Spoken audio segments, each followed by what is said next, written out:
Welcome to Community Conversations. I'm your host, Steve Mantis, and my guest today is Herb Daniher with United Steelworkers. Welcome, Herb.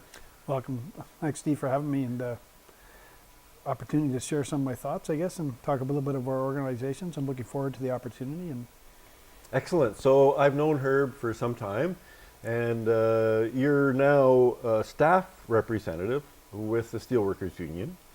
But let's go back in time a little bit. Tell me a little bit about the early days. Are you a Thunder Bay boy, or where did you come from? well, for the most part, I mean, my parents, my dad worked for the Ontario Hydro, and so we lived up in Ear Falls. I was actually born in Red Lake, and we lived there for about 5 years. I moved to Nipigon, and where my dad was transferred, and then we transferred to Thunder Bay when I was about just about 5. So basically, I've been within northwestern Ontario my whole life, and for the most part, born and bred in Thunder Bay. However, I was born a little bit further up north, so that's sort of where I originate from. So, Right on. So tell me a little bit about your work life. What's your background there? well, I mean, it's traditionally, just sort of a small town type scenario. The world we used to live in, there was a lot more community schools and whatnot. So we sort of grew up in our neighborhood school, Shunya School. Ironically, it's now a retirement home, so a nursing home, I guess. So I may start and end there. I'm not sure. It's possible. There's the story. Yeah, but all within a few blocks from where I grew up, right? So it's ironic. But Yeah. in any case, I went to Lakeview High School, and again, Lakeview High School has transitioned to the Catholic board. It's under a different title. The structure still belongs, but graduated from grade 12 and started commenced work at the elevators. I was looking for an apprenticeship, electrical apprenticeship. I got hired on in 1975, and that's where I sort of got my start. And there's a lot of industry down in the waterfront. You can look out from the classrooms at Lakeview. You can see the shipyards. There was a couple of mills down there. There was 3 different grain elevator companies. You could see Northwest Timber. There's a lot of industry down there. There's not a lot of industrial today, down there. So unfortunately, it's a pretty sad state. But it didn't matter where I started. The relativity of was it that that there was going to be a restructuring happening, and that you're going to have take a different career path at some sort. I was involved. I was always sort of engaged, even at a younger age. I was involved at Brent Park with the outdoor hockey there. Mm-hmm. And Lauren Richards, he's now passed, but he was a convener there, and he hired me on at the grain elevators, and that's how I got my start. So it's sort of through a connection of volunteerism that I got hired on at the grain elevators. And after a couple of years there, we got active, and one of the members that we had worked with, one of the departments, became a steward. And so we sort of, he was educating us and doctrinating us, and took a lot of interest in that.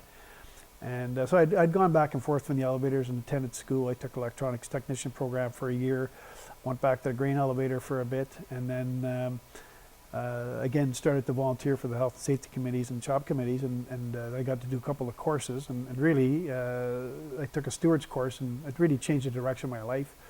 I signed up for the Canada Labour College program, an 8-week program. Oh, I terrific. took it down in Ottawa, so I did that in 1984. I had actually signed up at the college and started the industrial relations program there. So I was taking that, and then carried on, finished the first year there. I was going to go part-time. I signed on for full-time class load, but I didn't think I'd be able to do it.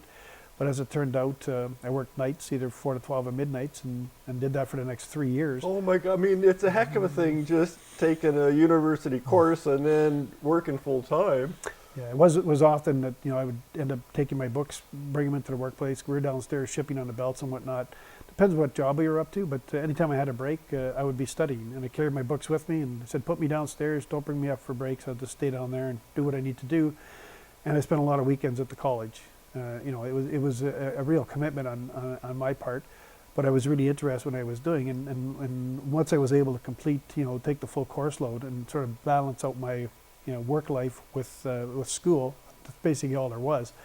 It ended up graduating from the 3-year program at the college, as well as a labor college, and then got elected into the full-time position in the union in 1986. Did you see that as the path? Is that, did No, you? strictly by accident. I mean,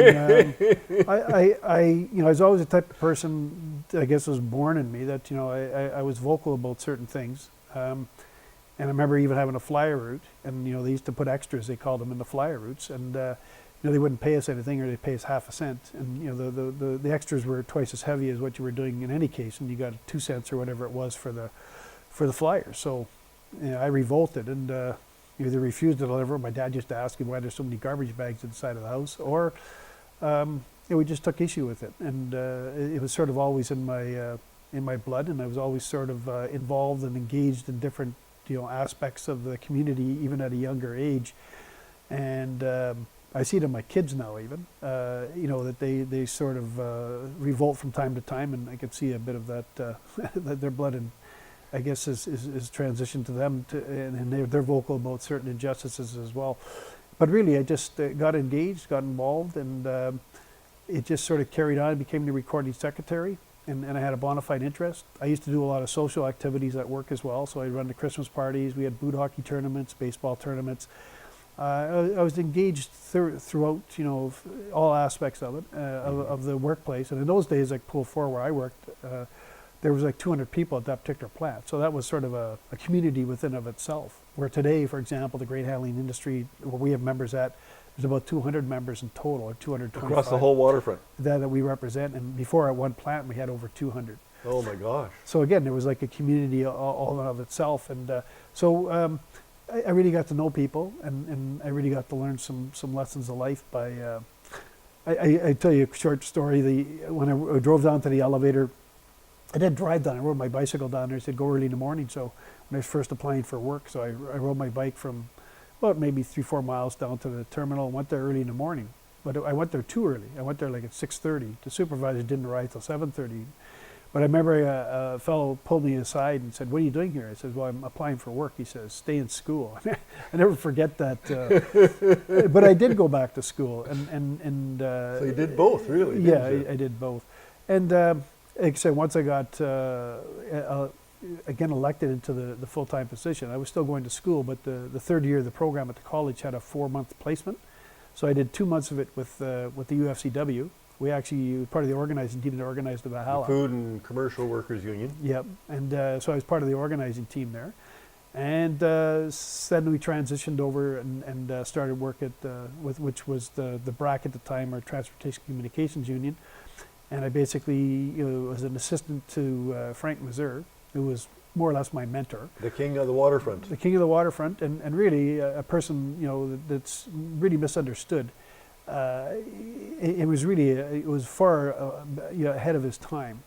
People looked at him as more of a dinosaur and sort of a bully in the block, but he was actually a very intelligent individual, and had a lot of insight and knew people.